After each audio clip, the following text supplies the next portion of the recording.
para mí es un placer volver a leer algunos de los artículos de Horacio, los había leído y detenerme en ellos. Y un poco la idea de esto es conversar sobre este libro. Mis hojitas siempre me sirven de cábala, pero es un poco eso, ¿no? Me sostienen pese a su peso.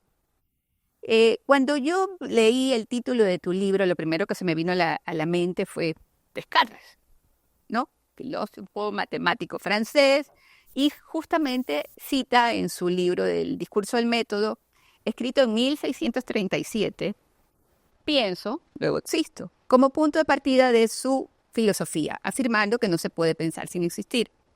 Horacio Chavarría nos entrega su libro titulado Comunico, luego existo, que tiene como eje transversal la buena comunicación. Es decir, no hablamos de comunicar, sino más allá del arte de comunicar, ¿no? El que crea, como bien lo dijo, excelente tu prólogo, el que transforma, el que forma y el que te forma, lógicamente, ¿no? Comunicar es existir. Sin comunicarnos correctamente, no existimos, entre comillas, como individuos completos. Podemos caer en esto de invisibilizarnos. No se oye nuestra voz, ni pueden quedar claros lo que deseamos, lo que se propone, ni nada. Más aún dentro de lo que es el arte de la comunicación del marketing, ¿no? El que hace referencia el libro.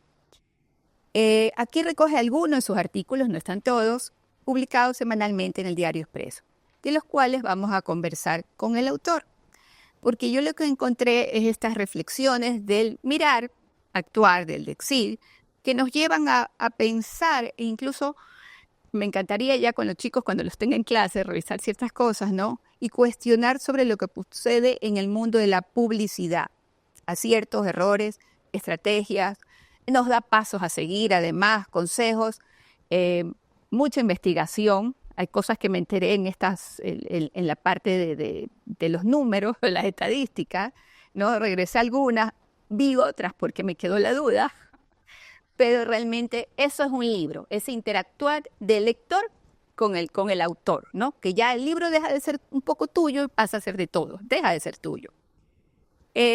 Como lo dijo Sonia, el libro está dividido en 6 apartados: comunicación política, publicidad, medios, comunicación estratégica, marcas, digital y crisis reputacional.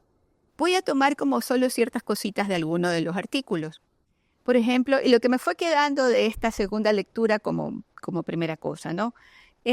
Tú abres con las 6 tendencias de marketing y comunicación más importante del 2024. Y a mí me gustaría tomar de esto la número 6 de lo que propones, ¿no?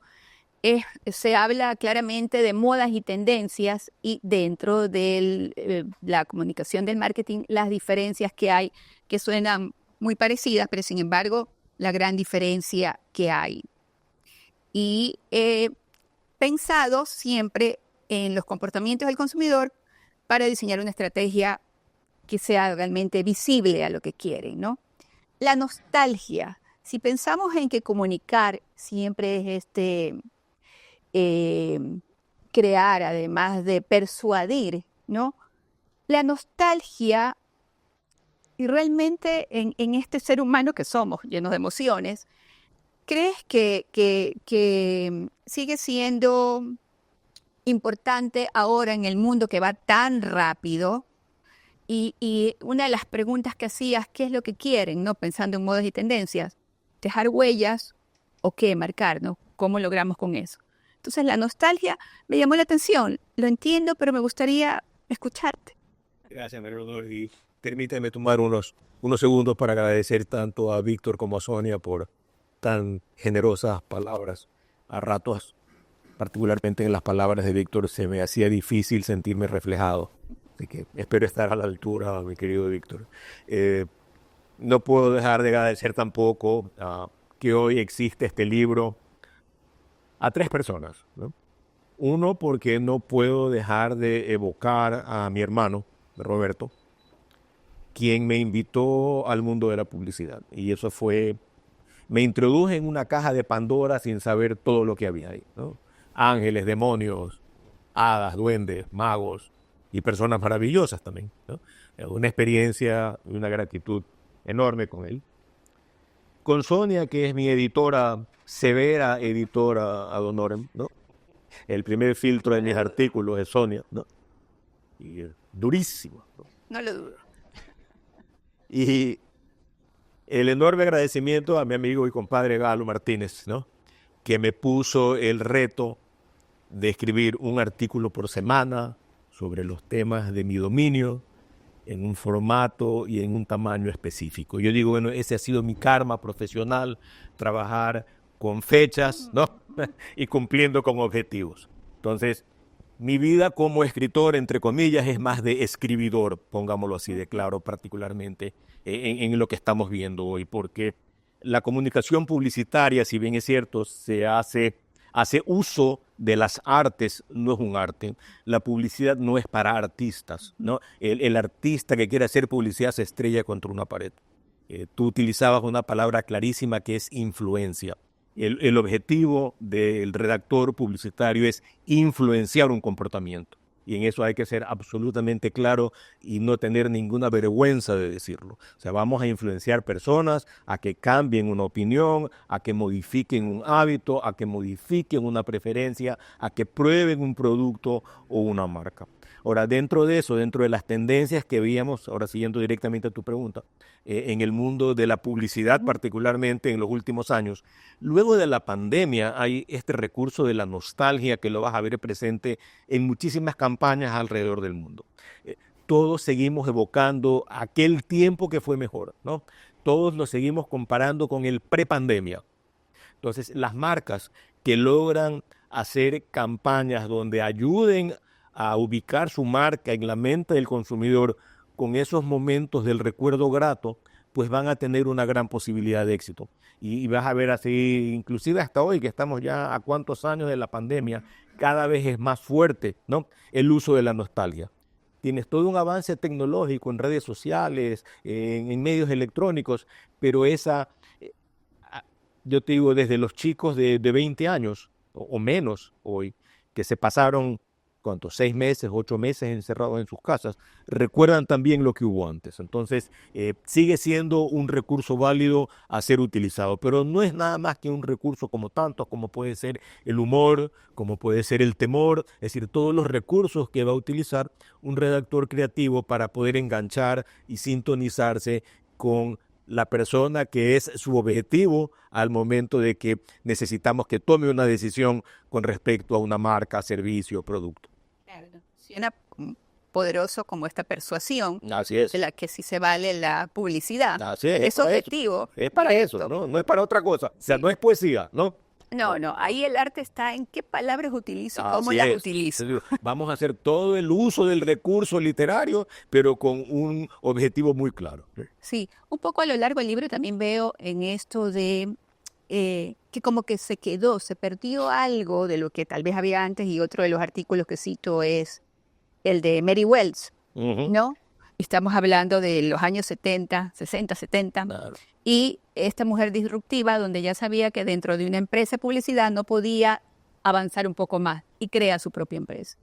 Y con esta creación también rompe ese techo de cristal, claro. Exactamente, y avanza. Y citabas en ese artículo que algo que había, los que dirigían las empresas, no eran financieros como es ahora, eran creativos. Eran creativos, ¿no? O sea que eso marcaría una diferencia gigantesca. Ok, porque también terminas diciendo que no hay, no se encuentra ya esa disrupción en este momento como se veía en los años anteriores. De acuerdo. Mira tú, la publicidad se convierte en un negocio gigantesco justamente en esa época, ¿no? Los 50, 60, 70, el mundo de alguna manera comienza a globalizarse. Las multinacionales son las que realmente empujan el crecimiento de la publicidad. Por ponerte un ejemplo, en el momento en que Unilever comienza a distribuir sus productos en el mundo y a hacer alianzas o poner fábricas en diversos países, requiere de agencias de publicidad que ayuden al crecimiento de esas marcas. Entonces es ahí cuando ocurre este gran movimiento de las marcas grandes en la publicidad. Y esas agencias, como bien recordabas tú, eran dirigidas por mentes creativas, por publicistas, por estrategas. Y en ese momento en las agencias, hasta los 80, finales de los 80, las agencias se diferenciaban por tener un estilo creativo y por tener una base estratégica sólida. Luego, al verse que esto es un negocio tan grande que mueve tantos miles de millones en el mundo, los financieros comenzaron a ponerle el ojo. Dicen, a ver, aquí se puede hacer un mucho mejor negocio. Entonces, comenzaron a comprar estas agencias, pero no con el fin de hacer mejor publicidad o hacerla más creativa o hacerla más estratégica, sino en convertirla en un mejor negocio, cosa que esos creativos no pudieron hacer, porque su enfoque al final del día, su satisfacción personal, si bien es cierto, estaba también en el dinero, pero estaba mucho más en el premio creativo, en la disrupción, en el llamar la atención por hacer las cosas diferentes. Han cambiado tanto las cosas que hoy las grandes marcas de agencias están reunidas en 4 grandes grupos. Es decir, hay 4 dueños en el mundo de todas las grandes marcas publicitarias. Para que veas cómo ha cambiado todo, Sí, ¿no? qué Entonces, locura. hoy obedecen a 4 cabezas, ¿no? Todas las agencias y todos los grandes anunciantes que antes velaban por no trabajar con la agencia que trabajaba por su competidor, pues hoy terminan revolcados, ¿no? En el mismo sitio, ¿no? Entonces, también se rompió ese otro mito, ¿no? De que, ahora McCann maneja mi cuenta y como la competencia está en J. Walter Thompson, no podemos ir, pero la cabeza está unida. Entonces, se acabó ese mito, ¿no? Y esos cerebros creativos que están en una o en otra, en algún momento se juntan. ¿Es transparente o no es transparente para los clientes? Yo ya no lo sé, pero sí fui testigo de escuchar al presidente para Latinoamérica de una gran multinacional de estas decir, somos una sola habitación con diferentes puertas de entrada, ¿no? Y adentro resolvemos lo que tú quieras, pero entras por esa puerta o por esa puerta o por esa puerta. El rótulo de la puerta va a cambiar, pero aquí adentro te vas a encontrar con lo mismo. Es lo mismo. Y de alguna manera también corta un poco. Y de una manera cortas gastos de una manera excepcional, pues. Mientras no sea la creatividad, que también se ve influenciada. ¿Y qué pasa en Ecuador? En Ecuador se hacía publicidad disruptiva y memorable. ¿Tú piensas que aquí nos quedamos estancados? De hecho, pones el ejemplo de la lotería, me la gané, como queda, y también el ejemplo del Banco del Pacífico, ¿no? Que fue buenísimo y yo hago a veces con los chicos el ejercicio de qué se acuerdan, ¿no? Me acuerdo de ciertas cosas, porque eso es lo que nos queda y habría que ver por qué. ¿Qué es lo que está pasando aquí en Ecuador con la publicidad?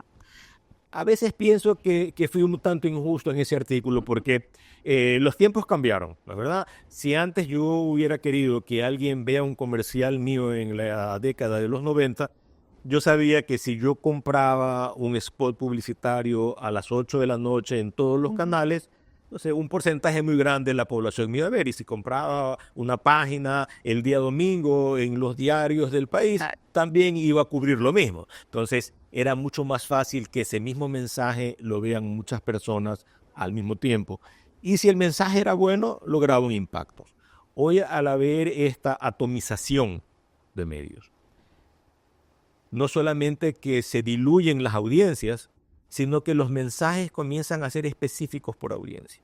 Entonces, no es lo mismo hacer un reel de TikTok para jóvenes de 18 que hacer un posteo en Facebook para las amas de casa, abuelitas de 55, o publicar un aviso en la revista dominical del Diario Expreso. Entonces, el mismo formato de la campaña ha variado tanto que es difícil identificar cómo es una campaña hoy, ¿no?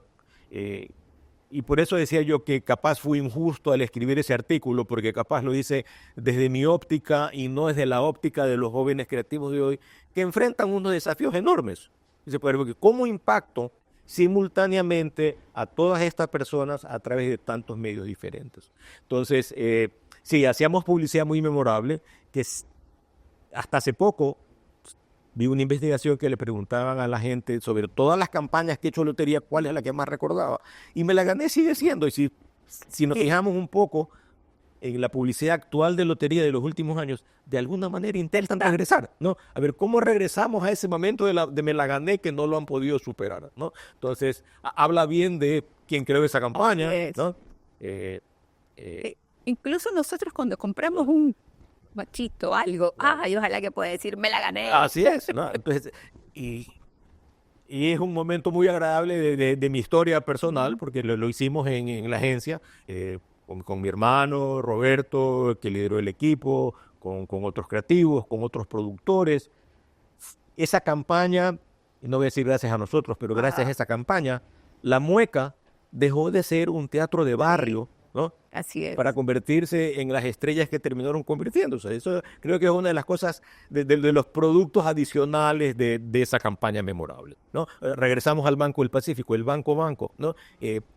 Yo no veo por qué lo han cambiado, ¿no? Si volvió a ser el Banco, ¿no? ¿Verdad? Si vemos la campaña de hoy, donde hablan el más solvente, el más grande, el más whatever, significa el Banco, el banco de los bancos. No entiendo por qué, por ejemplo, y ahí tú ves a veces estos egos, ¿no? Dicen, no quiero repetir lo que dejó hecho el anterior, cuando ese es un excelente eslogan y una excelente promesa para un banco. El ego juega. El ego juega muchísimo. Y ahí entra lo que tú hablas y que se ve en todo el libro, el poder de la palabra, ¿no? Como la potencia que tiene con algo por todo lo que connota, por todo lo que queremos, por todo ese imaginario de los que están consumiendo la publicidad. En ese artículo también sentí que decías que no había exigencia de parte de los anunciantes, ¿no? Es que son como muy conformistas. Me presentaron esto y no hay una exigencia. A ver, yo me refiero a ella, la exigencia no... Vamos a invertir un momento la situación. Si te pones del lado del cliente, el cliente no quiere un premio creativo. El cliente no quiere algo que le digan, qué lindo el comercial que hiciste. El cliente quiere que venda. Vender más. Vender más. Entonces, desafortunadamente en el país venimos atravesando una situación de crisis económica extendida. Estamos hablando de un país que en 10 años su economía está estancada. Entonces, los clientes hoy que te piden, quiero algo táctico, necesito vender. Que la imagen, que lo corporativo sí es muy lindo, pero quiero vender. Porque si no vendo hoy, no llego a mañana. Ese es mi resultado. Entonces, ya son 10 años, ¿no? Donde la creatividad publicitaria ha sido afectada por esa necesidad del mercado.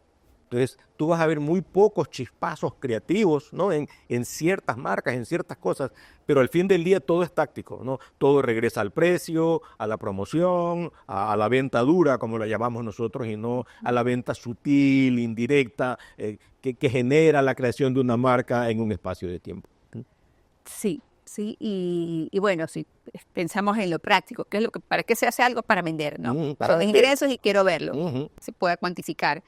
Y pensaba también en la importancia, y lo pones incluso como el título como pregunta, ¿no? Es necesario hacer publicidad para construir marca, pero atrás de eso hay muchísimo. Está la investigación, también está aquel publicista que va y cómo llega al cliente para poder entregar un poco el producto que quiere. Sobre todo muchísima investigación. Y citas, porque como hablamos de seres humanos que leemos la publicidad, a todos los arquetipos de Jung, ¿no? Carl Jung. Y qué importancia, y me pregunto si de alguna manera se está tomando en cuenta, hablo en los institutos, en los sitios de estudio, esta parte del ser humano, esta parte de la psicología del ser humano, ¿no? A veces aquí vayan a preguntarle algo cuando estaba no me acuerdo, el antiguo... no es lo mismo preguntarle algo a Tere que al de la esquina, que hacíamos eso en clase, vámonos abajo a la esquina, 5 minutos mientras podía ver a todos, y bien, ¿no? ¿Qué tanto se está valorando esta parte de la psicología, de cómo piensa el otro? ¿Podemos entrar un poco en esto? O sea, si un publicista no está sintonizado en el cómo piensa su consumidor, cómo siente su consumidor, pues no le va a llegar, ¿no? Entonces, si sabemos que en un momento determinado un consumidor tiene carencias de afecto, por decirlo algo, o necesidades de que alguien le demuestre afecto, y yo logro hacer una campaña que empatice con ese sentimiento, entonces mis posibilidades de éxito van a ser mucho más grandes. Ahora, si yo encuentro que ese consumidor con necesidades de que alguien empatice con él y yo hago una campaña humorística, pues capaz no conecta. Entonces, no todos los estilos de publicidad son buenos para todas las marcas en todos los momentos, ¿no? Pero el tema de que las marcas adopten una personalidad es fundamental, porque eso va a definir cómo se comunica, cómo se viste, a dónde va, dónde la encuentro, con quién se junta. Entonces parece mentira, ¿no? Que uno a veces lo asume como un hecho. Voy al supermercado y cojo la salsa de tomate y me fui. Pero hay muchísimo atrás de el cerebro de cada uno para llegar a ese momento de tomarla de la percha, un empaque. Y tú dices sobre las marcas desean conquistar mentes y corazones y establecer los vínculos. Y de hecho, me encantó cuando dices vaya a su refrigerador, abra y mire qué es lo que tiene. Porque ahora yo, desde que está el famoso semáforo, voy a... Oh, no, gracias, lo dejo. No, pero sí influye muchísimo. O sea, y tú abres ese refrigerador y dices, a ver, aquí están estas marcas, y las cambiaría. ¿Por cuál las cambiaría? Dices, no, esta no la cambio por ninguna, ¿no? Entonces, ocurren esos vínculos que a veces uno no los tiene presentes, pero la gente de marketing y comunicación los tiene claritos. Tiene que ¿no? tenerlos. O no hay futuro, ¿no? Sí. Pero si tú regresas en ese artículo, que el origen fue porque la inversión publicitaria ha decrecido en tal magnitud que están matando las marcas, ¿no? Sí. O sea, los grandes fabricantes de productos de consumo masivo se dedicaron a la distribución. O sea, ¿qué pasó en la pandemia? Se cerraron puntos de distribución. No sé cuántos miles de tiendas murieron. Entonces, si tú no tienes distribución, no estás cerca del consumidor. ¿Qué hicieron los grandes fabricantes? Volver a buscar maneras de estar cerca del consumidor a través de la distribución. Y para alcanzar distribución tienes que negociar con las cadenas de distribución. Precio, plazo, darles promociones. Y tus fondos de marketing se gastan ahí. Y no te queda para la publicidad. Pero ¿de qué te sirve poner todo eso en la percha si yo no te llevo a la percha? Entonces tú no puedes construir la marca concentrándote exclusivamente en esos aspectos prácticos de visibilidad como muchos anunciantes o muchos fabricantes Lo hacen. lo hicieron, ¿no? Por eso es un poco, lo poníamos como pregunta. Sí. Y de hecho ahí viene estas marcas blancas. Sin marcas. Y como hablas tú de estos años de un país que está en crisis, 10 años o más, ¿qué es lo que busca la gente? Porque estamos hablando de queremos llegar al consumidor. Entonces, si yo veo que la marca del Supermaxi me cuesta un poquito menos, pero es tan buena como la otra, de hecho, si compro alguna cosa, miro quién lo hace. Resulta que lo hace el mismo. El mismo que hace la parte de economía. Que tiene $3 más. Es el mismo. Sí. ¿No? Entonces, hay muchos fabricantes que están en un ciclo que no sabemos cómo va a terminar. Conversaba el otro día con un gran fabricante de alimentos y me decía que la mitad de su producción ya es para marcas blancas. Y yo le digo, ¿y qué vas a hacer el día que ese establecimiento te diga, te compro por si me bajas el precio, ¿no? ¿Qué vas a hacer? ¿No? Estás matando tu marca, ¿no? O sea, en vez de poner la plata, ¿no? en construir tu marca para que María Leonor no se vaya, ¿no? Le estás diciendo, bueno, compra nomás la de Supermaxi que la hago yo también. Entonces, ahí hay y es mundial, no podemos decir que la marca blanca es un fenómeno ecuatoriano. En Europa, el continente más educado del planeta, ya casi el 40% de las ventas en autoservicios son marcas blancas o marca de distribuidor, que es el giro que le han dado. Si vamos hoy a Tutti, y el éxito de Tutti es que las cosas no son marca Tutti. Ninguno. ¿No? O sea, todas tienen una marca, un diseño hecho exclusivamente para Tutti, por ese otro fabricante. Entonces, esa barrera de estoy comprando sin marca o estoy comprando la marca blanca del establecimiento se vence. Y el precio te tiró la barrera al piso. Entonces, la gente sale feliz comprando lo que compró él. Son estrategias. ¿Qué tan bueno es? No sé, pero por $1.50 me compré un jamón serrano. Entonces ya tengo jamón serrano, ¿no? Estrategia igual. ¿No? Funciona y sí. De hecho, cuando ese prejuicio que uno tiene tal vez de ver de la marca del supermercado, pero será bueno, ¿no? Es lo primero que se viene a la cabeza. Por lo menos me pasa a mí, ¿no? Habría que ver. Pero sabes que interesantísimo ese tema, porque de todas las investigaciones que yo conocía era fácil que muchas categorías sean vencidas por la marca blanca, menos las de cosmética femenina. O sea, hasta esa barrera se ha traspasado. La mujer que decían, no, es que aquí en mi cara, ¿no? Aquí en mi pelo, ganó la plata. Importancia de las mujeres y su pensamiento. No, sí. Ve, y hablando de mujeres, también tienes donde la mujer en la publicidad como objeto todavía.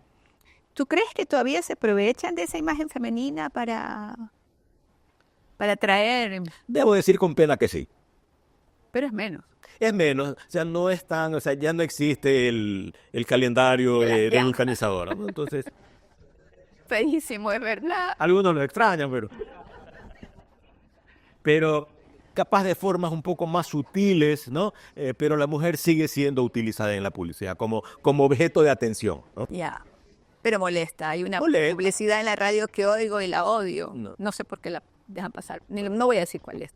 Pero realmente molesta. Y eso es un poco esto de la publicidad. ¿Cómo te llega? Porque Claro, están manejando, están jugando con uno, como digo yo a veces. Realmente juegan con tus emociones. Sí. Entonces, ahí a dónde disparo. Por eso es que tiene la parte de investigación que me gusta mucho y que los chicos lean y piensen y todo, lo importante de investigar, porque todo lo que se habló de los arquetipos de las personas y todo, responde a una investigación de mercado, de ver a Sí, quién, no, como le no digo. es solamente inspiración, o sea, es inspiración que parte de ese conocimiento y de la investigación, porque si no, No te sirve. conviertes en artista y ahí te pierdes, ¿no? No sirve. De hecho, me busqué la publicidad de la lotería del 10º. Ya. Ay, hasta medio lloré. No sé si no la han visto, tienen que buscarla. Porque está... Ese es un fenómeno espectacular, el de España, porque más allá del enorme tamaño del premio, y lo interesante es que esa campaña se va contra lo que toda investigación dice. Nadie compra una lotería para ganarse el premio y repartirlo. Eso es una farsa, ¿no? O sea, yo compro lotería para ganármela para mí, Te queda ¿no? muy... Si quiero te invito un caramelo, pero no es que me lo va a sacar para ir a medias o a la tercera parte, no. Ya. Entonces la campaña española siempre es emotiva y siempre tiene el fondo del compartir. Y es una campaña tan interesante porque, no sé, creo que los 10º comienzan a venderse desde octubre. Y ya para diciembre no hay, ¿no? Y la campaña sigue, ¿no? Pero sigue creando esta emoción linda de la gente que se acordó del amigo, del que le falta, del abuelo, del tío, de la niña, y realmente toca fibras lindísimas del ser humano. Creo que ahí demuestra cómo la publicidad puede movilizar, ¿no? Claro. Emociones lindas y despertar emociones humanas que a veces otra comunicación esconde. Es clarísimo cómo lo sientes. Yo los invito a que lo vean, ¿no? Que cuando lean el libro se fijan, porque yo hasta suspiré, recordé. Es que es impresionante. Y ahí vamos al poder de la palabra, porque ahí no dice nada, cómo está puesto, cómo está dicho. Es la narración, la Nada historia, los es lo que te va personajes. moviendo.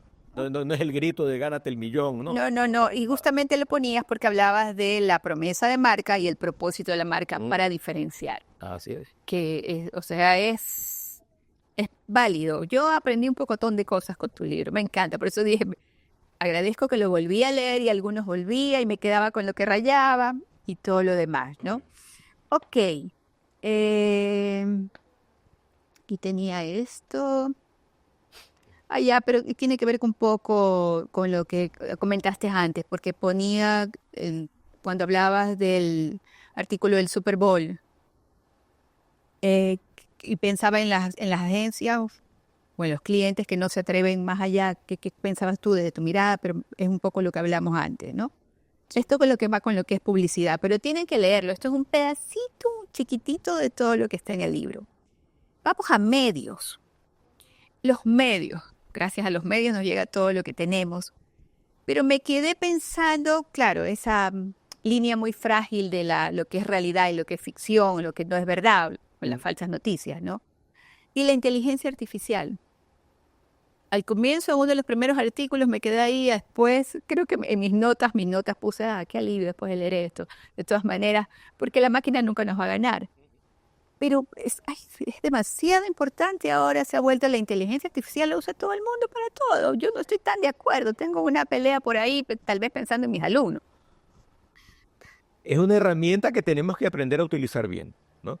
Yo creo que es igual que cuando, haciendo un paralelo de hace 20 o 30 años, cuando nació el Photoshop, ¿no? Y tú me dices, es que esa foto retocada. La foto se revuelve en tu teléfono, retocas la foto, ¿no? Y antes de postearla te quitas la arruga, te limpias el lunar, no la publicas. Entonces, imagínate todo lo que se puede hacer ahora con inteligencia artificial. A ver, mi journey, dame una mujer rubia, preciosa, con dentadura perfecta, que sonría mirando para la derecha. Y brum, te la boto, pues, ¿no? en segundos. Entonces, yo creo que el temor que genera la inteligencia artificial es porque no entendemos todavía cómo sacarle el mejor provecho. Pues, Porque la clave es eso, es artificial, no es humana. Eso significa que no crea. ajá.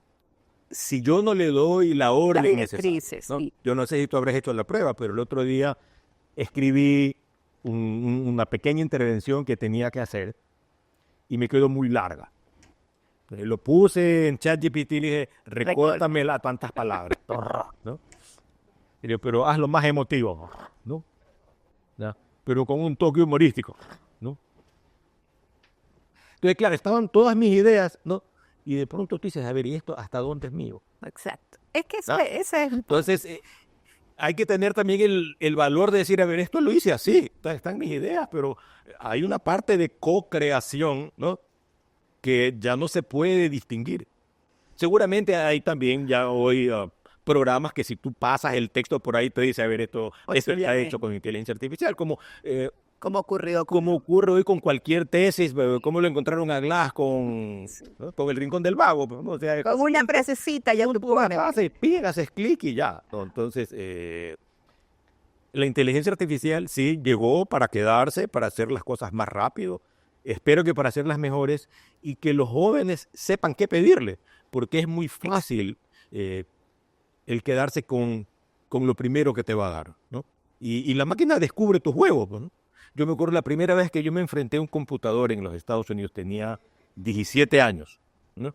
Y había llegado a la casa de una familia americana donde el padre de familia era profesor de computación en la Universidad de Virginia. Entonces, en la época estoy hablando de los computadores con tarjeta perforada, ¿no? Muchos nunca vieron eso, pero las computadoras eran como más grandes que un refrigerador, ¿no? Con una pantalla, no, ni pantallita, era como una máquina de escribir, escribía como un teletipo. Entonces me dijo, vamos a jugar con la máquina y la máquina te va a adivinar el número en que estás pensando. Entonces, piensa en un número del 1 al 100. Entonces comenzaba a darte los parámetros y no sé de qué manera ya te leía y te decía tu número es tal. Claro, di tú que el juego ahí demoró 10 minutos, ahora seguramente va a durar segundos, ¿no? Entonces, todo simplemente es más rápido y el uso que le podamos dar. Pero en aspectos creativos hay maravillas, ¿no? No lo sé. O sea, siempre dudo de esta parte de la ética. Ok, esto que está publicado hoy en el tal diario, escrito por fulano de tal, entonces ya posiblemente la tercera parte, si no es más, podría ser el internet. Yo una vez con mi hijo discutíamos con el menor, mami, no, es que esto es lo máximo, mira, prográmame tuk-tuk y ya para todo me sirve. Le digo, yo no creo que sirva para todo, me acuerdo que le digo, a ver, dile que escriba un poema como Baudelaire. No. Entonces le digo, mijito, eso no es nada. A ver, uno le decía, ¿cómo hallarme? No, eso olvídese, que no me sirve este aparato para nada, le decía yo, porque ya perdí la credibilidad en él. Entonces, si pones el libro fulano de tal, te dice lo mismo. Entonces, tal vez para programar, para ordenar, claro, para... Sí, pero para si tú capaz si tú le das como prompt el poema de Baudelaire y le dices, hazme algo parecido, te lo va a hacer. Se lo dices, algo como el y ahí sí dice, a ver... No me convenció. Entonces, ¿podrían reemplazar alguna vez la inteligencia artificial? Los sentimientos, difícil. No, los sentimientos nunca. Es una máquina.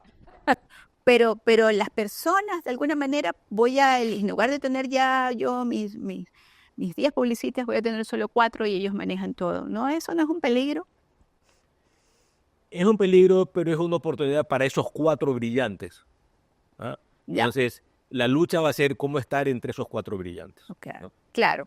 Entonces, de alguna manera, volvería nuevamente a la publicidad. O sea, se va a revalorizar. Y a cobrar el valor. Y cobrar el valor también de lo que quiero, un creativo. Así es. Bueno, vamos a verle por ese lado para quedarme tranquila. Ok, no lo vamos a hacer tan largo. Comunicaciones estratégicas me parece fantástico porque das como muchas pautas para esto de estrategias de la comunicación. Cualquiera dice, bueno, aquí yo ya tengo mi estrategia. Si uno le pregunta a cualquiera, ¿cómo comunicas o cómo quieres decir eso? Hago esto, esto, esto. Es lo que empíricamente aprendemos en la vida. Pero habría que, una vez que lean el libro, ¿no? Estos conceptos o esto que podría ser una fórmula, que más que fórmula es hacer pensar al lector y a la persona que necesite cómo lograr ese resultado, cumpliendo el objetivo que quiere, ¿no? Yo en mi primera parte de esto ponía muchas cosas y después al releerlo decía, bueno, pero es simplemente cómo manejo mi estrategia, que también se basa en toda esa investigación y en los puntos. Y en el aprender a mirar, hay que ser observador al 100%. Aquí entraba nuevamente lo de la fake news, las noticias falsas, la fake. Y sigo pensando que ese es un mal muy difícil De combatir, sí. de combatir. Sí. Que Y va a ser peor. ¿No? Sí, ahí entra la ética. Preguntabas tú al final del artículo de la ética en la comunicación. ¿Qué opinan las facultades de comunicación? ¿Qué opinan los colegios de profesionales? ¿Hay algo de ellos? ¿Hay alguien que se manifieste cuando sucede? Mira, ese artículo lo escribí en los días en que los gringos dicen infamous, ¿no? O sea, mala fama, ¿no? De una señorita que creo que está presa todavía, ¿no? Que decía ser relacionista pública y lo que era una transportadora de coimas entre jueces, políticos y delincuentes. Y entonces no puede ser que ella diga que es relacionista pública cuando lo que es una delincuente. Y digo, pero ¿dónde está el colegio de periodistas que le dio un título, ¿no? ¿Dónde está la facultad que la graduó, que diga, a ver, qué vergüenza, ¿no? Vamos a revisar el proceso de titulación de esa persona? Y no ocurre. Entonces, la ética tiene dos fuentes, creo, la una, ¿no? Con la que lo formaron o con la que se formó, y la otra, la que te vigila para que lo cumplas, ¿no? Entonces, si tú decides torcerte y no hay quien te ponga en norma, bueno, son los resultados que estamos teniendo. Sí, sí, porque hablas de los valores, que es importantísimo. Entonces era eso, ¿no? Hay una entidad que de verdad diga, hey, aquí hay... Alguien tiene que decir, pare ahí. No, Pero no lo existe, pero no hay. no lo existe, ¿no? Ay, bueno, yo podría hablar contigo toda la mañana, pero no creo que se te... porque ahí entra la importancia de la reputación del corporativa, lo individual, todo esto. Marca país, eso también me quedó cuando hablábamos de marcas y se me fue. Hay algo que vaya por marca país, lo que se hace es suficiente, marca ciudad, marca país, eso es como... País, cada cierto tiempo lucha por tener un logo, ¿no? Y todo el mundo se mata y discute si está bonito el logo, si está feo el logo, pero el tema no es un logo, ¿no? O sea, marca país es un concepto donde los países trabajan en encontrar qué los diferencian y cómo lo comunican, ¿no? Y hacerlo de manera sostenida. Y hay ejemplos maravillosos en el mundo. Desafortunadamente, Ecuador no cae en esa categoría, ¿no? Es que si tú ves el caso de Perú, ¿no? Donde, si bien es cierto, las cosas comienzan en un gobierno, luego son pasadas a una entidad privada que es la que sigue de largo. Igual hizo Café de Colombia, igual hace el turismo en algunos países donde las cámaras de turismo se apropian del tema y lo desarrollan. Pero como aquí sigue siendo un tema político, cada que cambia el gobierno, regresamos a cero con la marca país. Volvemos al ego. Y lo otro, que es que los beneficiarios de la marca país, que usualmente son los exportadores y los receptores de turismo, no están dispuestos a invertir tampoco. Quieren que el Estado haga todo. Entonces, la semana pasada escribí un artículo sobre un tema del cacao, ¿no? Y ahí hay un problema que ojalá no tenga el Ecuador, ¿no? Sobre la cantidad de plomo y cadmio que podría tener el cacao en América, digamos, ¿no? por los suelos volcánicos. Entonces, a ver, si los cacaoteros fueran inteligentes, ya tendrían que estar haciendo una campaña para defenderse. Es decir, a ver, no, los límites son estos, la razón es esta, no produce daño. Algo tienes que encontrar, pero no puedes dejar simplemente que ocurra y un día te digan, no, el cacao ecuatoriano ya no vale 12.000 el quintal, porque tiene mucho cadmio, solo te voy a pagar 3.000, ¿no? Es lo que va a quedar. Es lo que va a pasar, ¿no? Y es lo que va a pasar. Sí, porque es lo que queda. Y vamos nuevamente al poder de la palabra, ¿no? Que puede ser destructor o no. Marcan completamente. Ok, bueno, realmente, es verdad que podríamos conversar una hora porque hay un pocotón de cosas, me voy saltando, el asunto de las marcas y aparte esto de aprender de la experiencia ajena. Qué importante que es tener esa mirada, ver resultados, incluso aquello que nos molesta, como digo yo de esa publicidad, cada vez que la oigo, que la cambio, porque molesta, ¿no? Irnos un poquito más allá a todo esto de no quedarme solo con la sensación, sino que hay atrás de esa sensación. Volvemos a esto de las emociones. Horacio hace un recorrido espectacular porque va por todo, ¿no? El apropiación, plagio, mediocridad. Entonces, que son cosas que creo que yo los invito a todos, incluso si ya lo han leído, nuevamente que cojan el libro y lo vuelvan a leer. Porque en esta segunda lectura fue que encontré cosas y me fui a la tercera de algunos y corté más de la mitad de lo que tenía pensando en eso. Conectándose con el consumidor ecuatoriano. Tú terminas, bueno, todo lo que se habla del producto, servicio y todo, y terminas diciendo que no has visto una sola campaña empática con ellos por lo que está pasando, por lo que sucede en el país,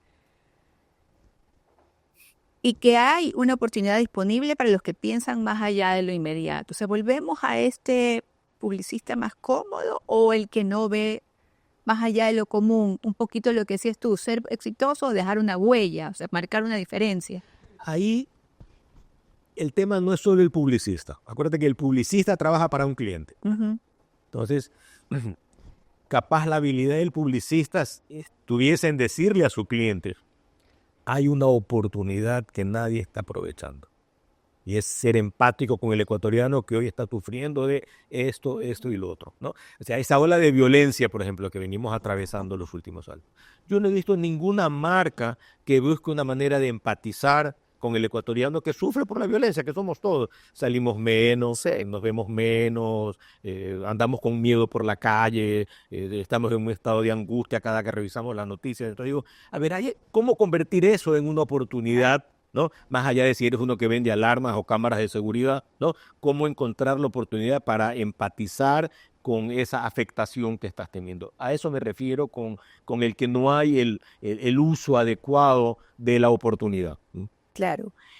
Sí, y tiene que ver mucho también con la actitud del publicista, con qué mirada va, porque esa es con qué me quedo. Pensaba y de ahí entra todas las necesidades que en algunos citas la pirámide de Maslow, ¿no? Desde lo básico, hasta allá, que depende a quién me dirija, voy subiendo hasta dónde quiero estar, pertenecer, tener, etcétera. Ok, las marcas van a morir porque sí, dices tú, no puede haber ninguna, pero y ahí me acordaba de la Barbie, que también celebra mi edad casi. Así es. Hay marcas que no mueren si las sabes tratar. O sea, Coca-Cola sigue siendo una marca joven y tiene 100 años. Pero mira, ¿no? Barbie es... Y Barbie es una marca que las niñas de 10 años siguen jugando. Es cómo lo manejes, nada más. Ya es un tema de inteligencia, de visión, ¿no? Sí, sí. Y a las marcas no envejecen si tú no las dejas envejecer. En conclusión es eso. Está en las manos y entra el poder de la comunicación. Y eso para mí sí es un arte. ¿Cómo comunico más allá de lo que hago, no? ¿Cómo llego, empezando por el cliente? ¿Cómo llego al cliente? ¿Cómo lo miro? Todo nos comunica, de cómo está vestido, su escritorio, la pared, lo que tiene al lado, la fotito. Y ahí me da la primera de él, la primera comunicación de él, la primera, no sé, idea de lo que tengo al frente. Pensando así desde el otro lado. El primer desafío es ese, o sea, la idea no existe hasta que no la vendes, ¿no? Entonces, puede ser maravillosa la idea, pero si no la sabes comunicar y convencer a alguien de que la compre... Y aparte de qué es lo que quiere el otro, más allá de lo que quiere, qué es lo que le gusta, porque ese entorno es el que me va contando que le gusta la botellita azul, que prefiere los cuadros clásicos, que la lamparita, que el retrato de la abuelita. Entonces ya... ¡Qué gozarete! No, pero es súper interesante porque es un conjunto de todo. Está todo entrelazado. Y en Marcas con Propósito veía en un mundo Bunny, ¿no? Que sería este mundo frágil, ansioso, que es el que estamos ahora y es a nivel mundial. Entonces, ¿de qué manera se aprovecha la oportunidad nuevamente? No. Sí, suena feo, pero se aprovecha el caos. Así es. Veía este año, el año de la serpiente, es el año de la observación y la paciencia frente al caos. Entonces, ahí va a haber oportunidades para los que sepan aprovechar ese caos. Sí, sí, y el mundo nos regala siempre herramientas. Porque la persona que es tan impredecible igual nos va contando historias, desde el silencio, digo yo. La cosa es ese mirar, observar y luego la investigación de todo lo demás. Ok, en la parte digital, Horacio, dices, ¿hacia dónde van las redes sociales? ¿Crees tú que van a desaparecer, que los influencers están tomando demasiado peso? Eso lo relaciono en todos los artículos de la parte digital. Eh, Esa es una tendencia que no va a acabar, ¿no? Tú ves como cada vez crecen más. Las investigaciones dicen que más se le cree a esas personas en las cuales tú confías por alguna razón que a lo que la marca te dice en primera persona. Entonces, lo ético, y ya en algunos países en Europa las leyes te obligan a que el influencer diga que está siendo pagado por tal marca para hacer una recomendación. Porque hoy cuando vemos al influencer que dice, oli, oli, aquí me llegó hoy día, gracias, qué lindo. No, Delicioso. no, me están pagando, ¿no? Pero tú estás viendo a ese ídolo tuyo de la televisión que le llegó el shampoo, la crema, el pastelito, y tú dices, quiero, ¿no? Entonces, ahí hay una falta de ética que habrá que corregir, pero ya no solamente, mira tú, las marcas no buscan solamente los macro influencers, ¿no? Que los que tienen millones de seguidores, porque los más creíbles son los micro influencers, el que tiene 1,000, 2,000, es más cercano a mí, lo conozco, lo ubico, no es un famoso, es una ama de casa igual que tiene que preparar los fideos hoy día y lo hizo con esta salsa. Entonces, eso no va a parar. Aparecerán redes nuevas, morirán algunas. Ya hemos visto desde que comenzaron Sí. cuántas desaparecieron, ¿no? Sí. Hoy está en juego TikTok, ¿no? Vamos a ver qué pasa, ¿no? Aún, al menos en Estados Unidos no está definido, pero ya se habla de que hay una nueva red con un algoritmo que es mucho más eficiente que el de TikTok para segmentar. Entonces, bueno, ahí habrá que seguir navegando. Es como cuando apareció la radio y luego la televisión y luego la web. Entonces, todo está en constante evolución, pero a una velocidad vertiginosa, ¿no? Sí, seremos espectadores de lo que pase Sí. en ese sentido. Bueno, crisis reputacional, los invito a que lean, no vamos a hablar de eso porque pone cosas muy interesantes, pero sí es eso, no todos entramos en crisis a veces, más aún dentro de empresas y lo que es la publicidad, cómo se aprovecha. Yo agradezco, espero que sigas escribiendo y a veces los leo desordenados, el de la semana pasada, los leo después de una semana, pero creo que es muy bueno que esté recogido esto, que lo lean los chicos, que los interesados, los que están en la profesión, que vean, cualquiera además, que discuta, que esté de acuerdo, tenemos al autor cerca. Yo, si estoy en mi clase, te molestaré alguna vez. Tienes que venir. A los chicos les encanta hablar con la persona, discutir, que tengan la oportunidad. Además, que no se queden con lo que leen, que discutan, que lo piensen y que estén seguros. Así que te felicito y invito a todos a los que ya leyeron, que lo vuelvan a leer. Y gracias, Horacio.